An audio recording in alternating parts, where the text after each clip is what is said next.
Hi అండి, అందరికీ నమస్కారం. Welcome to my YouTube channel Souji Krish. ఈరోజు ఒక మంచి స్టోరీతో నేను మీ ముందుకు వచ్చానండి. స్టోరీ పేరు అంటే 50 రూపాయలండి. స్టోరీ పేరు తప్పకుండా వినండి. విని మీకు నచ్చినట్లయితే తప్పకుండా లైక్ చేయండి, షేర్ చేయండి, తప్పకుండా సబ్స్క్రైబ్ చేసుకోండి. నా ఛానల్లో ప్లేలిస్ట్లో ఇంకా కొన్ని స్టోరీస్ ఉంటాయండి, అవి కూడా వినండి. ఇంకా డివోషనల్గా వీడియోస్ కూడా ఉంటాయండి. ఒక్కసారి వినండి వాళ్ళు ఉంటే తప్పకుండా వినండి. విని మీకు నచ్చినట్లయితే తప్పకుండా లైక్ చేయండి.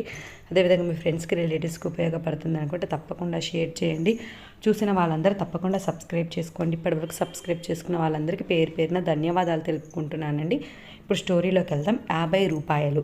ఒకానొక గ్రామంలో ఒక రైతు ఉండేవాడు. పెద్దగా చదువుకోకపోయినా మంచి సమయస్ఫూర్తి, తెలివితేటలు కలవాడు.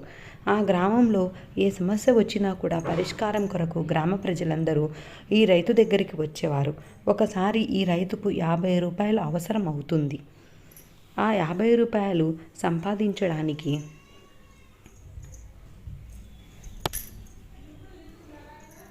ఆ రైతు ఒక ఉపాయం ఆలోచిస్తాడు. ఆ గ్రామానికి పక్కనే ఉన్న పట్టణంలో ఆ రైతుకు తెలిసిన ఒక తెలివిగల లాయర్ ఉంటాడు. ఆ రైతు ఆయన వద్దకు వెళ్ళి, లాయర్ గారు, మీరు బాగా చదువుకున్నవారు మరియు తెలివితేటలు కలవారు. నేను చదివే రాని ఒక నిరక్షరాస్యుడిని. నేను మిమ్మల్ని ఒక ప్రశ్న అడుగుతాను. దానికి మీరు సమాధానం చెప్పలేకపోతే మీరు నాకు 100 రూపాయలు ఇవ్వాలి. అలాగే మీరు నన్ను ఒక ప్రశ్న అడగండి. నేను గనక సమాధానం చెప్పలేకపోతే 50 రూపాయలు ఇచ్చుకుంటాను. ఎందుకంటే నేను పేదవాడిని, నా దగ్గర అంత డబ్బు లేదు అని అంటాడు. అందుకు ఆ లాయర్, వీడు అమాయకుడు కదా అని ధైర్యంగా ఒప్పుకుంటాడు.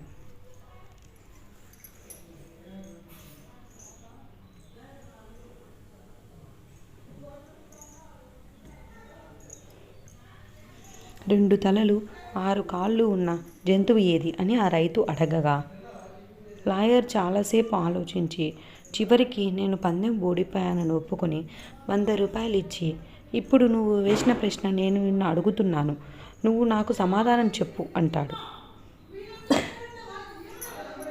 దానికి ఆ రైతు, ఈ ప్రశ్నకు సమాధానం నాకు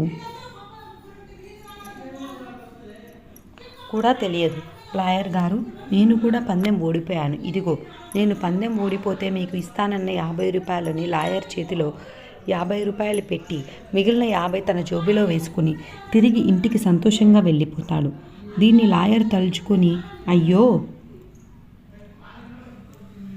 రైతుని తక్కువ అంచనా వేశానా అని కుమిలిపోతూ ఇకపై ఎవ్వరిని తక్కువ అంచనా వేయకూడదని నిర్ణయించుకుంటాడు. దీన్ని బట్టి మనం తెలుసుకోవాల్సిన నీతి ఏంటంటే ఎవరిని తక్కువ అంచనా వేయకూడదు. విన్నారు కదండి ఈ స్టోరీ. ఈ స్టోరీ నచ్చినట్లయితే తప్పకుండా లైక్ చేయండి, షేర్ చేయండి, సబ్స్క్రైబ్ చేయండి.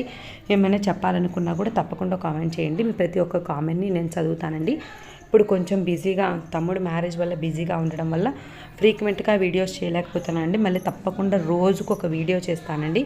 తప్పకుండా నా ఛానల్ని సపోర్ట్ చేయండి. ధన్యవాదాలు. Thank you.